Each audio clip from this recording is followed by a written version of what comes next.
What's up guys, this is Max Lewis and you're watching Behind the Dream.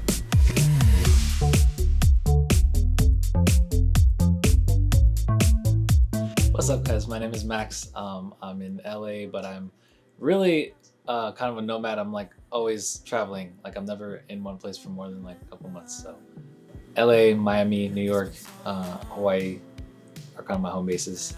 And my occupation is very many things. So I wear a lot of hats. I do music, I'm an artist, I sing, songwrite, produce for myself and for a lot of other people. And I also work in the influencer space very heavily. Just grew up kind of like surrounded by music. That's been my outlet and my way of turning my emotions into something that I can share with other people. I had this moment where like I was depressed when I was like a teenager and when I was like 14. It's a long story, but I basically realized and awakened to the fact that my life and my purpose was to utilize art to inspire other people and uplift people and connect to their struggles through my struggles. That's really what I think when I started taking music seriously in a mission type of way. Yeah, somebody I really respect and look up to in the music industry is definitely Herbie Hancock. And he's like a jazz legend and he's completely like innovated the space and really shifted culture, not only just with his music itself, but with the guidance that he gives and the way that he really talks about music in a way that can make anybody understand how deep it is. And yeah, he's been a personal mentor of mine too as well. He like has taught me a lot of things and we have some music together as well.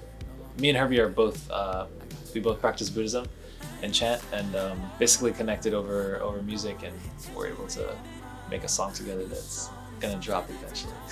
I don't remember ever not singing. I think since I was like 3 or 4 or so, like I was just like humming all the time and singing all the time. I still do it, like I don't even notice, but I'll just be like in the grocery store humming and people are like, oh, it's just kind of like a thing, like walking or breathing, I don't know. The guitar though, I think I started probably when I was like 10 or something like that. My mom just had a bunch of instruments all over the house. Drums though was like my first passion, my first love, and my first instrument that I really was just like obsessed with. I mean, like from just like using my hands to like spoons and just anything I could get my hands on, I was constantly like making beats out of stuff, you know. And so that's like my earliest memories. Yeah, it was really like just literally playing with spoons on pots and pans and like singing as a kid, like before I even knew how to speak English. I was kind of like keep to myself sort of in a way, and my music was really the way that I connected to the world. I think like I was kind of like, what's the word?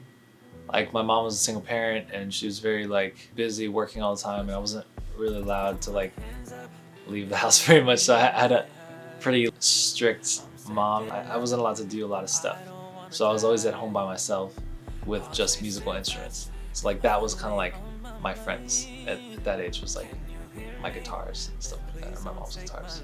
Right now, I'm really blessed to be living, I feel like, you know what I mean? Like, I feel like I'm living my dream, honestly, right now. And of course there's like levels to it, and I have like huge goals, and I really want to like be touring the world, singing in front of millions of people and stuff like that. But right now is so much fun. Like every day I get to do some type of art. Like I get to make music, I get to work with incredible people, and I'm friends with like the coolest people in the industry, so it feels great. And I'm out here living in LA doing like what I've always dreamt of doing. You know, I think a huge thing that I've learned and that I grew up learning from Buddhism that was really instilled in me is having gratitude for right now. It's important to have goals, but like if you're always just focused on something that you don't have, you're never gonna be happy because you can't realize what you do have. So I think I'm really fortunate to have been taught that way, because I am really happy because I'm able to realize, wow, like look, this is my life. This is what I always wanted to do back before I lived in LA, and now I'm doing it. I do have a daily routine that I practice where I chant Nam-myoho Renge-kyo, and it's like it's a mantra that really represents calling forth your highest potential in that moment. And we believe that every single person is an infinite being and has the same like universe within us that exists, you know, outside of us as well. And so when we chant, we're like calling out and bringing forth our most unlimited self. It allows you to have a really bird's eye view on life. You know, I feel like sometimes if we hyper focus on problems or like, oh, I don't have this, or like this is wrong, like if it zooms in on it, it feels like just life is so difficult. But when you're able to zoom out and just really see how small that is, you know, it allows you to get through things a lot easier. Some things happened in the industry where like my music was used without my permission and it got really famous and I didn't get credit for it, and it made a whole lot of money and I didn't, and it was really like super depressing because like the people were my friends at the time, and it just seemed like I'm the type of person that I work really freaking hard for like everybody in my circle, and I want everybody to win. And so when that happened, it just felt like, wow, like why don't they want me to win the same way I want them to win? For like a few months after that, I kind of like quit music unintentionally and just was just like living my life and not really doing any music, and it made me like angry to think about even sitting down in front of a microphone at that time. Was just like had no interest. I was just like pissed. A few things happened, and a few like supporters messaged me on Instagram and just said like how some of the songs I'd released had like literally saved their lives and got them through a moment where they wanted to commit suicide. And I was like, yo, what? Yeah, just really opening up and sharing how like my songs reached them in certain ways that they felt like nobody else understood them, but when they listened, it was like someone was talking directly to them, to their struggle. And I was like, whoa, that's the reason why I make music. And it reminded me like it's not about money or fame or whatever, even though like those are goals as a musician. Like the real purpose of why I'm doing this has always been to connect to people who are struggling and lift them out of that place. And so to realize that, I was like, all right, I'm back, you know. And since then I've been very, very happily, passionately making songs again. I'm very like in tune with myself spiritually and kind of like have those you know teachings embedded in me, but still just like constantly comparing yourself to other people is like really toxic and really not good for you. But it's just so prevalent, you know, like we're literally on our phones like all day seeing all our friends like posting stuff, and it's like everybody's always just kind of comparing how many likes you get or how many like whatever, and how everybody looks, and like from everything about your jawline to your hair to your skinniness or fatness or buffness or whatever, like yeah, people are always talking about it. So if we're gonna spend so much time, especially like this precious time in our youth, like just comparing ourselves to other people and feeling shitty about why we're not them when they're also feeling that exact same stuff about us, like then no one's happy and we're just wasting our time.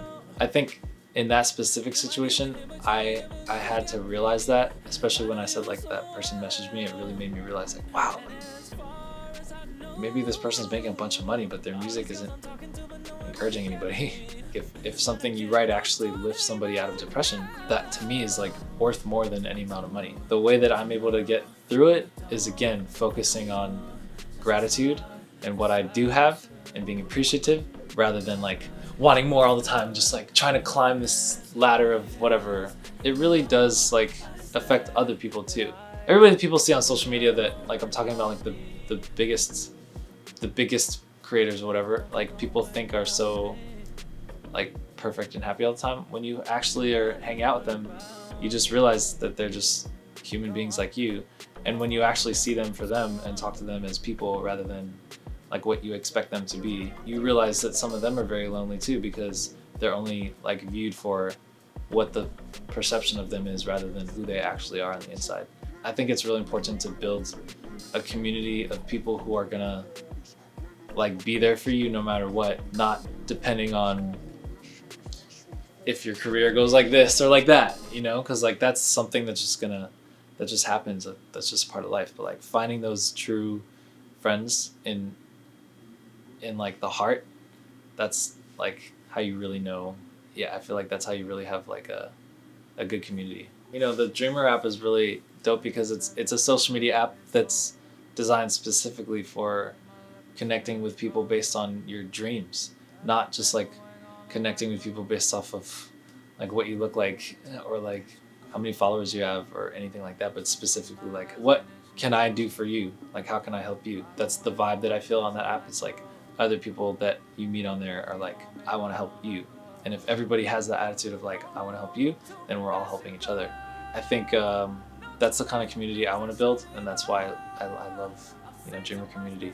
When I made my Dream in the Dreamr app, I kind of like took a TikTok approach to it because that's part of what I do. So. What's up, Dreamers? My name is Max Lewis, and my dream is to inspire hope and change an entire generation through my music. I ghostwrite, produce, and engineer for tons of other big artists. I started a talent agency where I manage tons of big TikTokers who help. Okay, you gotta go on the app to watch the rest of it. But yeah, this is a really fun app, and I love, like, seriously, I actually, like, the people who I connected with on here, I still talk to, and they're like really dope people. And like I said, it's not just about like superficial stuff, but it's like really like, yo, let's connect on some deeper levels. I would say my definition of success is not just money or fame or whatever, but it's being happy and feeling fulfilled and making a contribution and feeling like you're living your purpose. You know what I mean? Like actually doing what you're supposed to be doing on this planet while you're here. Because we don't take money with us when we die, you know, but if you leave a legacy behind of happy people that you helped, like that lasts forever and that passes on to others. Giving dreams power to me means believing in them and supporting them. Sometimes if someone has a goal and they speak it out, a lot of people will tell them that they can't achieve it. You know, like a lot of times, like parents, for example, like if you have a crazy dream, like sometimes your parents will tell you that it's impossible or whatever. And you have to know that comes from a place of love. Usually it's just like they're afraid that you're going to get disappointed or you're not going to accomplish it. So they want to prevent you from feeling that pain, right? But the best thing I feel like you can do for someone who has a dream is to believe in them and support them and tell them, like, you can do it. I actually see within you the potential for you to be able to do that. And sometimes when you see it in them, it helps them to see it in themselves. Helping someone actually accomplish something, whether it's with like money or building a relationship with somebody or connecting somebody to something or helping them with something is great. But even just like literally just telling them that you believe in them can completely like change someone's life. So if you're interested in being, you know, whether it's an influencer or a music person or just anything in the entertainment industry, consistency is probably the most important thing. Like consistently posting and making content, whether that's music or videos, like you need to like upload consistently. I know that just generally speaking for every different platform and every different like style of content creation, you gotta like make a lot of stuff and put it out there. And also really like I said, we were talking earlier about kind of judging ourselves and comparing ourselves to others. Do whatever it is that you do with the right intention, and then it's all gonna work out. Like if your intention is, I want people to like me because I don't like myself, well, you might not get the result you want because the intention isn't really pure in a sense, right? But if you are able to come from a place of, I want to contribute to the world in some type of way, maybe it's comedy, you want to make funny videos so you can make people laugh, like that's going to be a lot more successful than just trying to get people to like you. And I say that because like the age in which we live, I feel like people are raised to believe that that's kind of like how you win, is other people like you, right? Like what does that even mean? Another one is work hard and like really hone your craft, whatever your craft is. For me, it's music, and I really take it seriously. Like I'm always constantly trying to find the higher sound, you know, of whatever, if it's my voice or like making drums, like I always want to like do the next like cool sound that nobody's ever heard before and just craft it in a way that's gonna like trigger something different in our brains when we hear it, you know, or trigger a different type of dance move when you're listening to the song. So like work hard and push the envelope and just constantly challenge new things. What's up guys, it's Max Lewis and you just watched my Behind the Dream.